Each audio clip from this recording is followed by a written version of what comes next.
Welcome back, everyone. You can all put down your coffees. You won't need them. We're about to fire it up in here and jump into some of the most controversial aspects of the bilateral relationship. Just kidding. We're actually about to explore a path for collaboration on some of the most critical issues in the bilateral relationship, and that involves stimulating innovation in the innovation ecosystem for the life sciences. I'm Patrick Kilbride. I'm the U.S. Chamber's Senior Vice President for the Global Innovation Policy Center. Very pleased to be working with my colleagues at the U.S.-India Business Council to promote U.S.-India dialogue on intellectual property and innovation. I'm thrilled to be joined this afternoon by the Joint Secretary for the Department for Promotion of Industry and Internal Trade within the Government of India, Joint Secretary Himani Pandey. Welcome. We have John Kubeka, who is the Intellectual Property Counselor for South Asia for the U.S. Patent and Trademark Office, based at the U.S. Embassy in Delhi. And we have Stephen Ezell, who is the Vice President, Global Innovation Policy at the Information Technology Innovation Foundation, or ITIF, one of the leading lights in Washington on innovation.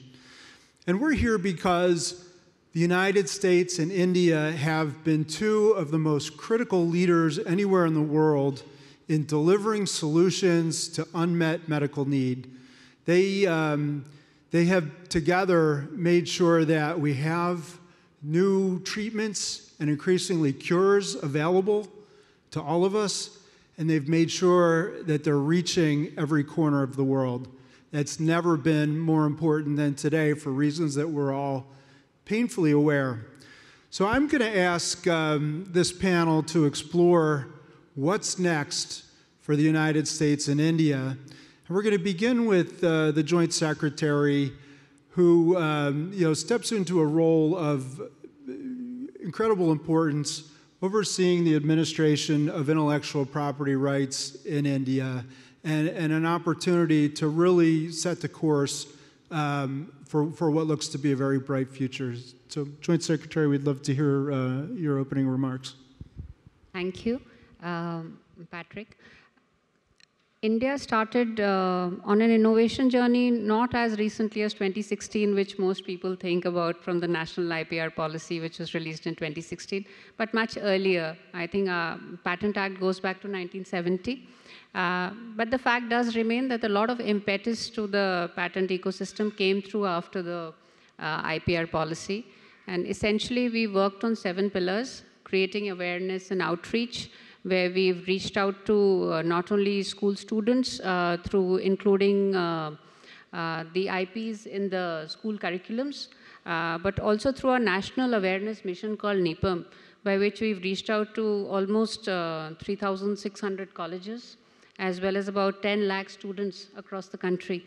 And we have established SPRIHA chairs in various centers of higher learning, through which pedagogy as well as research in patents is encouraged, and this is a grant-based system that is there.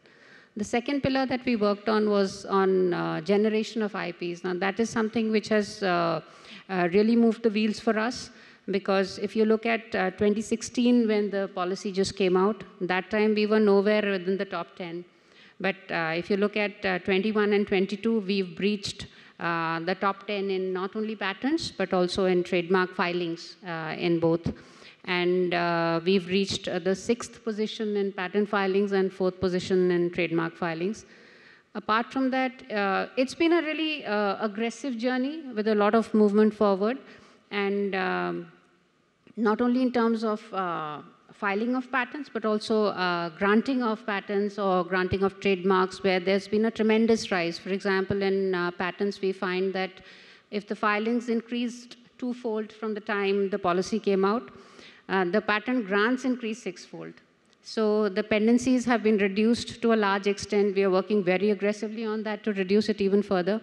And interestingly, what we find is that in the startup ecosystem, the generation of IPs is even faster. Filings are even faster.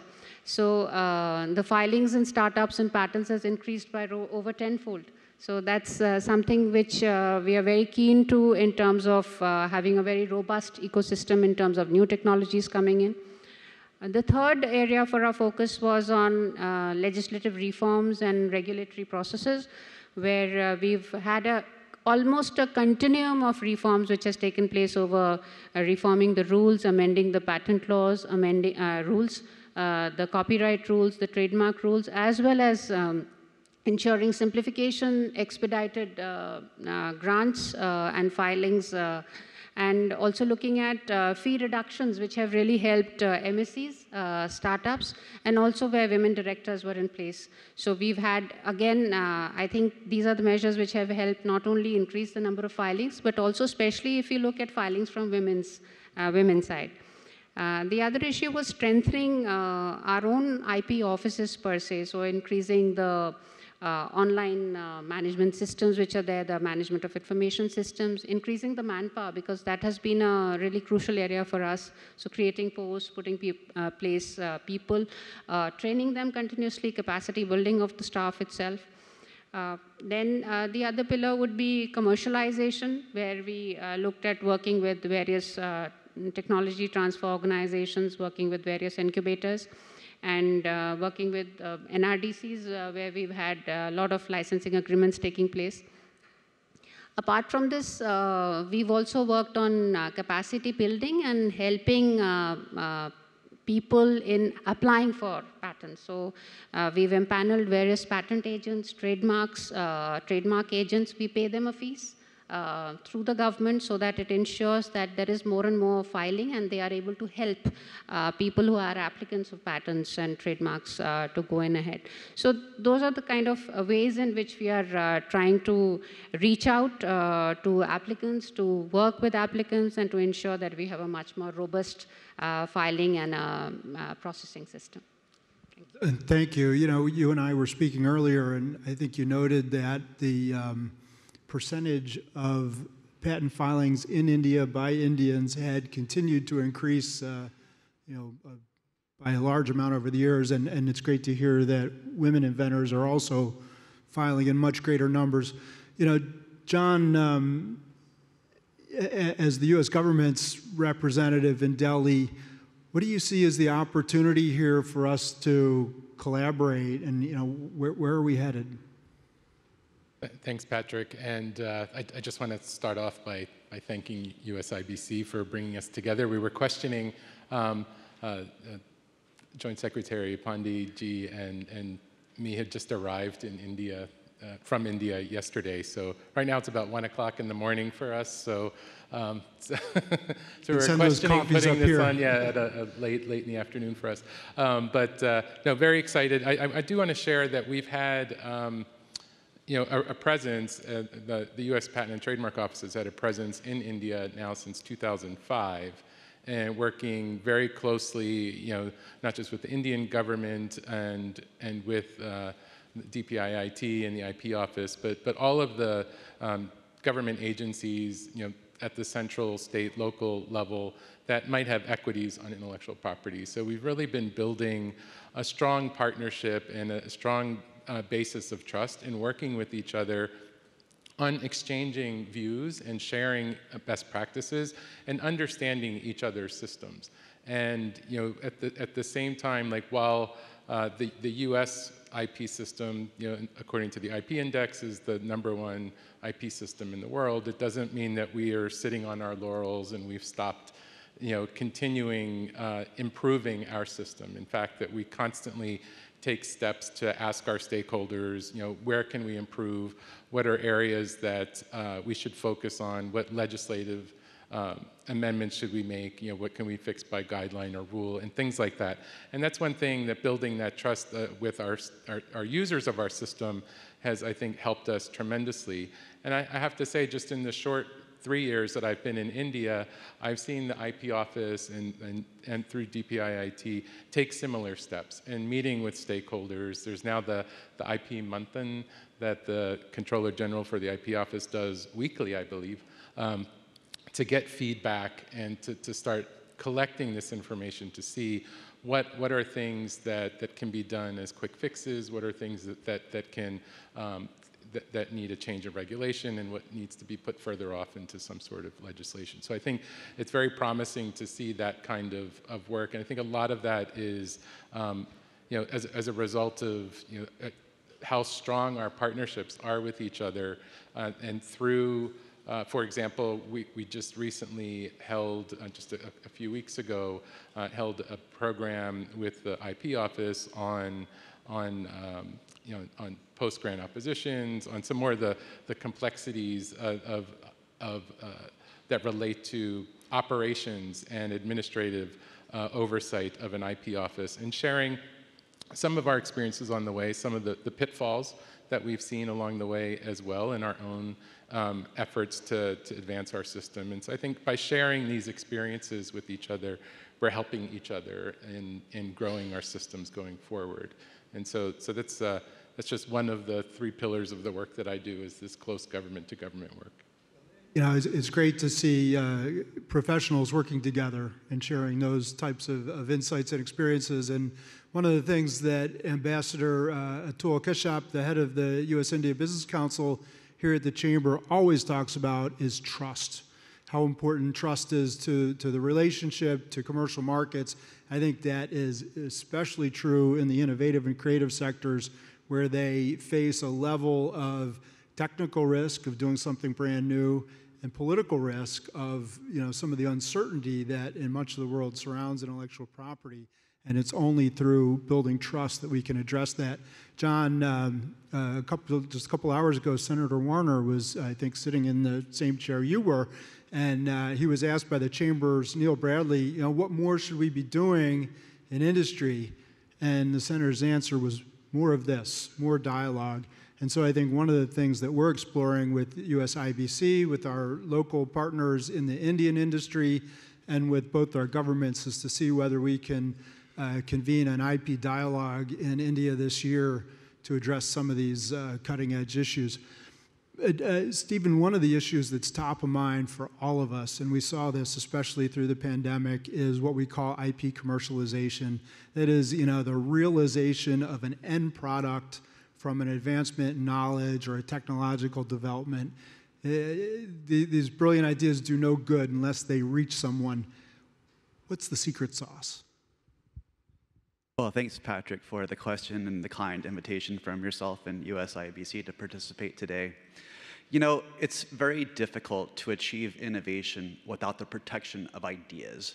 And that is why robust intellectual property rights are so important, so that innovators who undertake the risky, expensive, difficult, uncertain process of trying to bring something new into the world can capture a share of the value they create for society for at least a brief period of time. Patrick, in 2014, there were only an estimated 720 startups in all of India. But according to a recent study, India now has the world's 3rd largest startup ecosystem, with over 90,000 startups and an estimated 110 unicorns with a combined $350 billion in market cap. And in my mind, there's no doubt that part of the change since 2014 has been the introduction of more robust IP rights that we have just heard about in India. And going forward, how do we get more IP commercialization from both the US and India? If you ask me what has been the secret sauce of the US innovation system in modern times, it has really been that we have turned American universities into engines of innovation. Today, at least 40% of US universities have a formal startup incubator or accelerator attached to the university. And this is helping students and faculty launch their ideas and technologies into new startups. And so catalytic to that ecosystem has been a law we introduced in 1980 called the Bayh-Dole Act. This was legislation that gave universities and research institutions the rights to the intellectual property stemming from federally funded R&D. Universities can then transfer this technology to startup companies. And this is why, if you look today at the US life sciences ecosystem, 7 of 10 companies with drugs in stage 3 clinical trials are actually small companies, often receiving IP licenses from US universities. This impact of academic technology transfer licensing has led to the formation of 13,000 startups in the US over the past 2 decades, 100,000 patents, and nearly 300 new drugs. So Patrick, as you explore opportunities for greater US-India collaboration on IP, I think one pathway is exploring how we can unleash the power of smart students and faculty at universities to be engines of innovation. Thanks, Stephen. And Joint Secretary Pandey, I think it's long been recognized that India has some of the strongest research universities in the world. But like all of us, commercialization is a struggle. And Stephen outlined some of the success of the U.S. system, but I think we definitely don't take it for granted. We recognize, that valley of death between knowledge advancement and practical application, where so many good ideas wither on the vine. And what can you say about India's process? What's the state of IP commercialization in India today, and what do you think we can do to improve it? So just to add on to what Stephen said about the university systems and the research labs, in India we have about 150 central research labs and about 1,000 universities. And but they all follow a fairly heterogeneous IP regime, in the sense that though IP prosecution would be centralized through the CSIR IP policy and technology transfer, but in terms of licensing arrangements and technology transfers, it would be left to the individual institutions concerned. But over the years, there has been a lot of strength which has got added to the system. We have various departments that are concerned with this, like the Science and Technology Department or the Department of Biotechnology, the CSIR, the ICAR, ICMR. So a lot of labs across the country. And we have, in the past 20 years, we have now about 326 incubators established, which is almost like a 20-fold increase. I know it looks a little small because I was talking about 2 decades almost, but that's the kind of effort which is going in towards establishing incubators. About 26 of our higher education institutions have very robust technology transfer offices, which deal with sponsored research, spin-off creations, and IP related activities. Apart from this, we also have established about 34 TISCs, that is Technology Innovation Support Centers.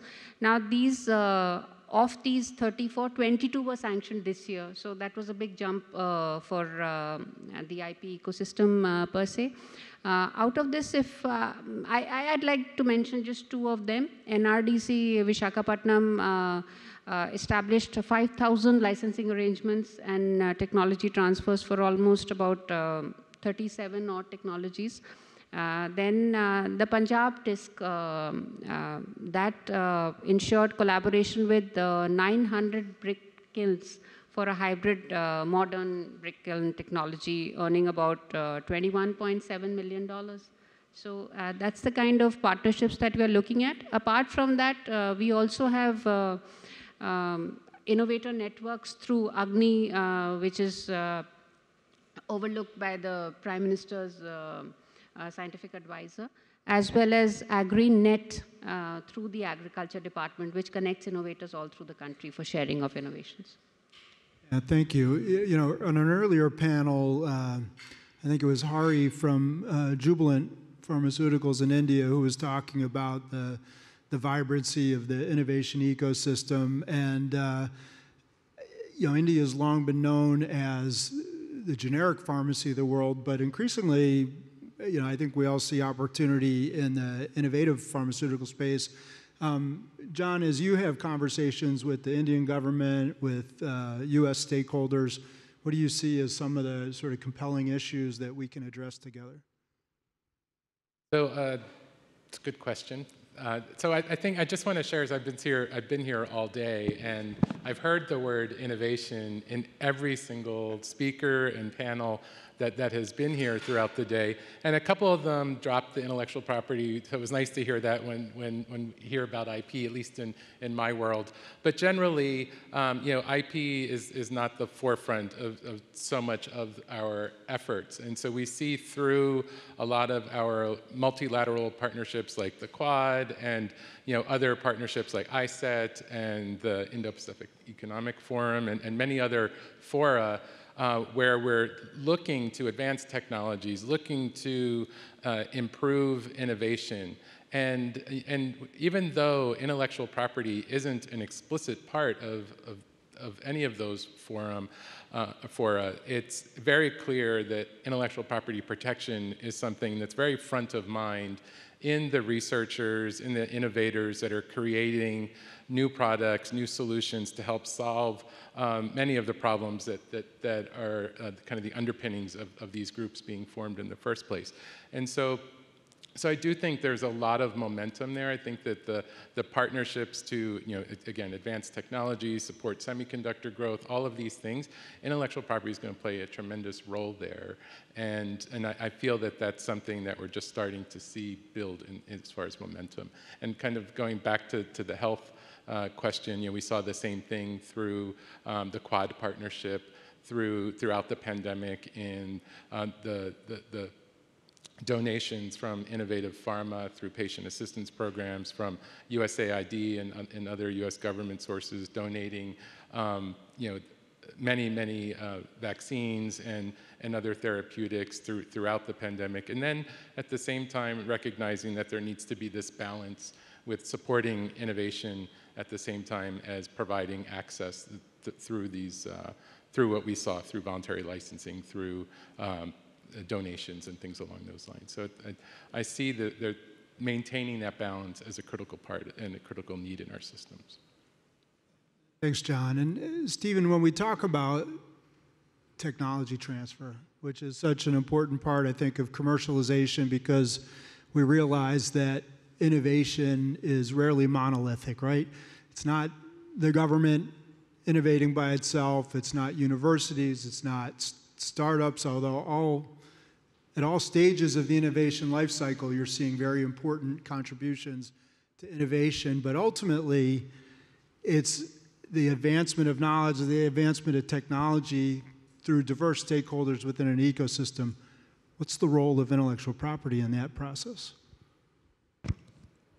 Well, innovation is really the creation of value for humankind. And, technology transfer becomes so important in that regard. One study from the World Bank found that, for developing countries, technology transfer was responsible for as much as 90% of the productivity growth in those economies. But it's more important, and so that means, for any economy, absorption of existing technologies is a key to productivity growth. But it's more about, turning all countries into engines of innovation themselves. So not just about technology transfer, but about creating the conditions that enable innovation in all countries to flourish. And intellectual property rights are so important because they give protections and they give security to innovators that they can capture or share the value that they create for a brief period of time. But as we look at the life sciences industry more broadly, this is the industry in the world where perhaps IP is most important. One study found that 80% of the value of US life sciences companies is in their intangible assets, particularly their intellectual property alone. 90% of US biotech firms are actually negative or pre-revenue because they're trying to invent new to the world things, which means the IP is the most important thing we have. And just on this point of technology transfer and the importance of IP, I think over the past 3 years, we have had one of the world's best case studies of the importance of intellectual property rights and patenting, and that was found in the COVID-19 pandemic.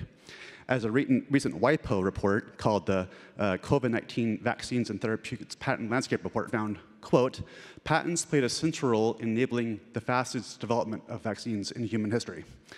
So, but not just that. When you look at the nearly 400 vaccine partnerships and collaborations that have been established among manufacturers worldwide, 88% have entailed tech transfer and know-how sharing. And of the 140 collaborations for the production and distribution of COVID-19 therapeutics, over 92% involve some form of technology transfer. This has really been enabled by voluntary licensing agreements, which have given companies the ability to transfer the IP and know-how in a secure way, knowing that contract manufacturers will be able to manufacture vaccines and therapeutics in a safe and reliable basis.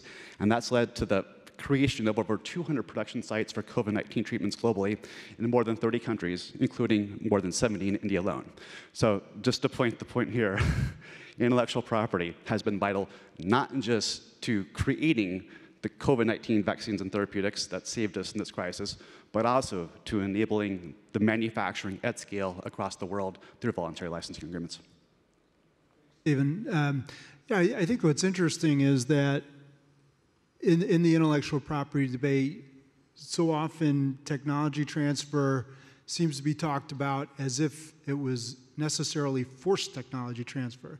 You know, like one company transmits the manual, you know, and you build it from the ground floor up somewhere else, you know, from whole cloth, as opposed to what, you know, at the Chamber I think we see happening in the innovation ecosystem is an organic technology transfer that takes place throughout the ecosystem as, you know, researchers collaborate, as companies, you know, cross-collaborate through business partnerships. It's happening every day. It's embedded in the supply chains, the value chains. You know, you necessarily have to have an exchange of know-how in order to work together to deliver a product, especially a high technology product. And you know, what we see is that intellectual property provides a medium of exchange in the sense that, you know, it forces stakeholders to come to the table with a common understanding of the value that they each bring, and then they're able to do business together in a way that the private sector has to do. The same is true, you know, Stephen, you talked about pre-revenue biotech startups who have to go back to funders for round after round of capital raises just to stay in business long enough to get a drug into clinical trials that 9 times out of 10 is not going to ever reach a patient. But it's that IP ownership that allows them to raise the capital and stay in business. Joint Secretary, I wonder, how is IP licensing and technology transfer talked about and perceived in India today? I think a lot of discussion has happened on that.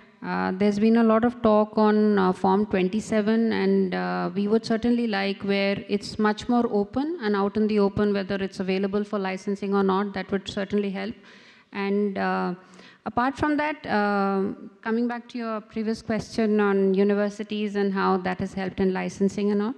So even in universities, licensing arrangements, though heterogeneous, available at the level of the institute is encouraged, but it's mostly non-exclusive licenses which are preferred over there. But in terms of enforcement is what really Stephen was talking about. I think that is an area which is an area of concern for everyone, to how to protect those IPs. And that's where we are working together with enforcement agencies, whether it's customs, whether it's police, or even with the judicial officers. And it's been a continuous dialogue, training, capacity building, to ensure that there are more and more standardized manuals and toolkits which are available to all these agencies. We've recently had an IP bench which has been set up in the Delhi High Court, a second one at Chennai. So these are ways in directions to protect and enforce those IPs also. Just by the way, that might be a place the US and India can learn from one another. I was recently dealing with officials from the state of Ohio, and they were commenting how each of the Ohio universities had a different licensing agreement.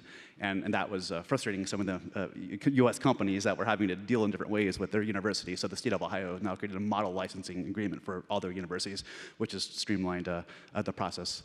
It might be a way we could learn from one another. So I'll just share that that was basically the exact premise of a program that we did last month with NRDC that Joint Secretary mentioned, with DPIIT through the IP office was also present.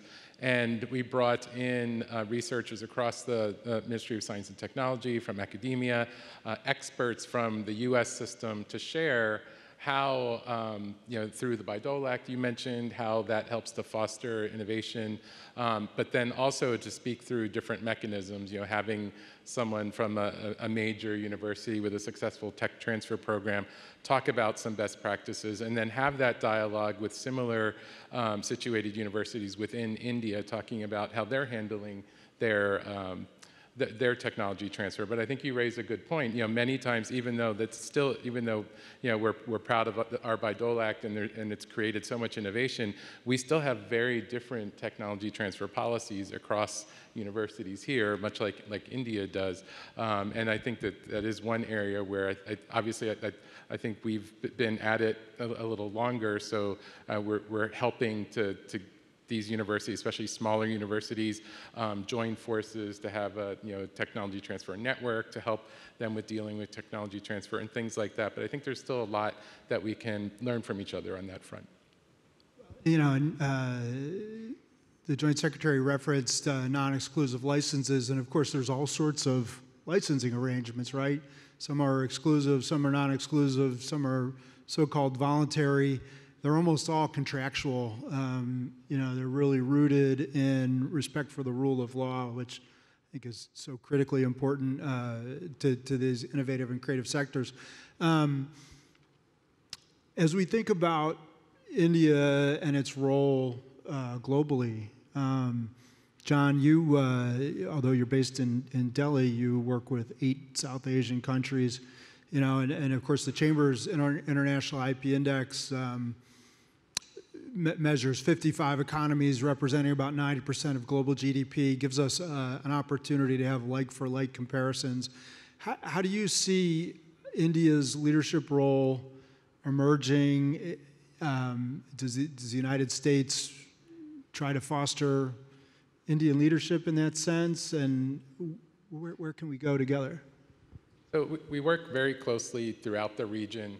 And I think both India and the United States work with the other South Asian countries in a bilateral way.